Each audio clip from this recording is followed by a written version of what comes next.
নমস্কার বন্ধুরা, দেখো আমাদের সামনে আর একটা রেসিপি নিয়ে এসেছি। এটা হচ্ছে লাউ শাক। তার জন্য পাঁচফোড়ন দিয়েছি। পাঁচফোড়ন দিয়ে এই যে আলু, পটল আর বরবটি, সবজির মধ্যে এই দিয়েছি। বেগুন দিইনি, বেগুন দিলে পরে মা খাবে না, ওই জন্য বেগুন দিইনি, কুমড়োও দিইনি। খালি এই তিনটে সবজি দিয়েছি। তোমরা তোমাদের মতন পছন্দ মতো সবজি দিতে পারো। অনেকে খালি আলু দিয়েও করে, আমি একটু সবজি দিয়ে করলাম, তাহলে সবজিটা খাওয়া হবে। আর এই যে লাউ ডাঁটা ধুয়ে পরিষ্কার করে নিয়েছি। লাউ শাকটা এই হচ্ছে আজকে রেসিপি করছি। এটা লাউ শাকটা এর মধ্যে পাঁচফোড়ন দিয়ে সবজিটা দিয়ে এই যে ভাজছি, ভেজে তারপরে তোমাদেরকে দেখাবো।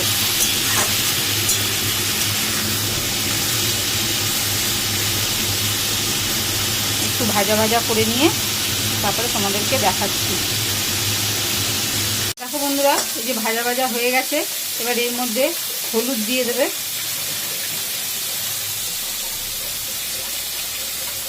একটুখানি হলুদ দিয়ে দিল।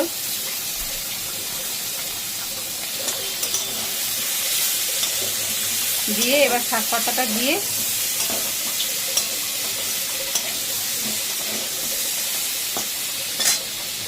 এবার শাক পাতাগুলোর মধ্যে দিয়ে দেবে, দিয়ে তারপরে এটাগুলো সেদ্ধ হবে। এই যে মা শাক পাতাটা দিয়ে দিল।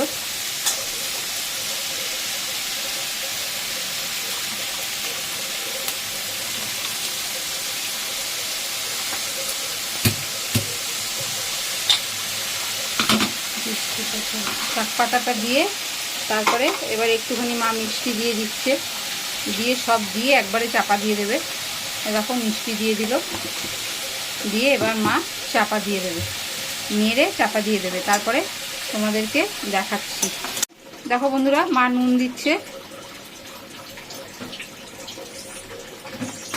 এবার ভালো করে চাপা দিয়ে দেবে। নুন, মিষ্টি, হলুদ সব দেওয়া হয়ে গেছে। এবার ভালো করে চাপা দেবে, দিয়ে তারপরে অনেকে সর্ষে পোস্ত বাটা দিয়েও করে। আজকে আমরা সর্ষে পোস্ত বাটা দিলাম না, এমনি করছি। তোমাদের অন্য একদিন সর্ষে পোস্ত বাটা দিয়ে করে দেখাবো, আজকে এমনিই করছি। এবার এটাকে মা চাপা দিয়ে দেবে, দিয়ে তারপরে এগুলো ডাটা টাটাগুলো সেদ্ধ হলে পরে তারপর তোমাদেরকে আবার দেখাচ্ছি। দেখো বন্ধুরা, একদম রেডি হয়ে গেছে।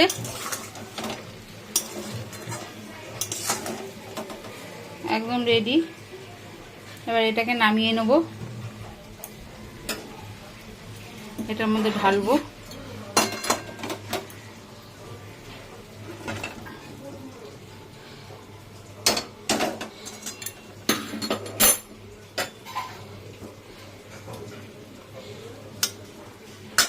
বন্ধুরা, তোমাদেরকে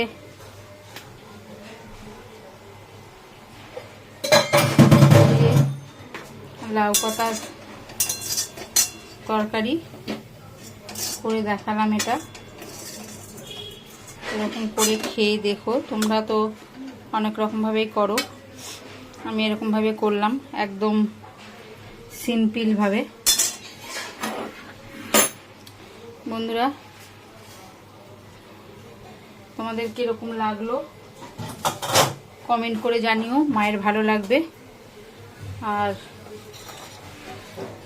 এই রেসিপিটা এখানেই শেষ করছি, আবার পরের রেসিপি নিয়ে আসব। তোমরা অনেক অনেক ভালোবাসা দিও আমাদেরকে, ভালোবাসা দিয়ে আমাদের সঙ্গে থেকো বন্ধুরা। এটা এখানেই রাখলাম।